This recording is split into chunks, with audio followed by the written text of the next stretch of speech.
da. Kredi solici şursnas. Nasıl bas var bastı.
We're with you, Link.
Stand and show this creature the courage that makes you my hero.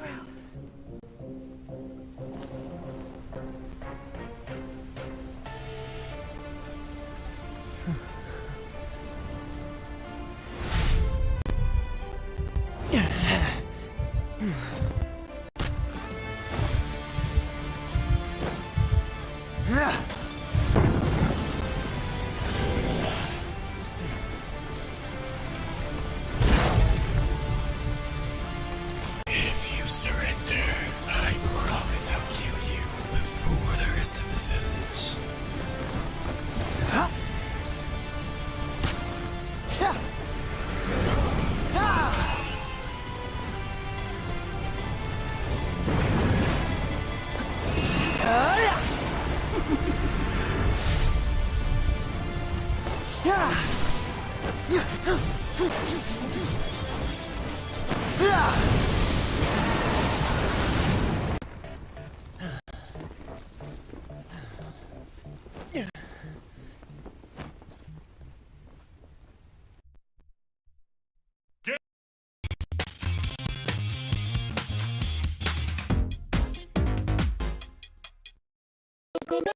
Grabamos una nana. Bien, lo conseguimos. Nenuco, la cuna que te ayuda. And there you go! This battle wasn't nearly as clear-cut as you might initially think. While it is true that Link has some serious offensive power and a plethora of different delivery options for that power, Ridley is just so tanky with his phase-eye armor that Link couldn't even leave a dent on him. He could theoretically find weak points in the armor and attack Ridley there, but that just adds one more obstacle for him to worry about. Ridley, on the other hand, was hitting with less than 1% of what Link can endure. And if Link got the chance to activate his magic armor and down a Chateau Romani, Ridley wouldn't be strong enough to hit past Link's durability, and he would need to wait out an entire 72 hours while surviving for the magic to wear off. So here we have two fighters who basically can't hurt each other at all no matter how much they wail on each other, meaning that the deciding factor in this is unlikely to ever really be about attack power or durability. Speed also wasn't an incredibly meaningful factor. Ridley did have the advantage in usable combat speed, and he could operate at nearly 1.5 times the speed of sound. But when Link activates Flurry Rush to enhance his combat speed, things really started to even out. All the more so if he stopped Ridley in time entirely. So what this fight ended up coming down to is seeing which fighter could come out on top against an otherwise unbeatable enemy using strategy and utility, which is what Link is all about. While both fighters were strategic enough to shut down some of their opponent's best strategies, Link just had way more options at his disposal to deal with Ridley than Ridley had to deal with Link. One of the most reliable ways that Link would be able to get past Ridley's defenses was to transform him into something more manageable, whether that be through an unorthodox use of his masks or a more standard transmutation option like the Spell or Magic Powder. Transforming Ridley before killing him would also take care of one of Ridley's most deadly attacks. When Samus destroyed him in Metroid Prime 3, his body exploded with a deadly phase-on radiation that would have immediately killed Link. But since this was the only instance of Ridley's phase-on being radioactive, and Link's main win condition was to change Ridley into something else entirely, phase-on ended up not being a huge factor in determining the winner, especially when you consider that even if the phase-on killed the fairies that Link carries on him, he would still be able to come back from death with Mipha's grace. At the end of the day, Ridley is just the exact kind of enemy that Link excels at fighting.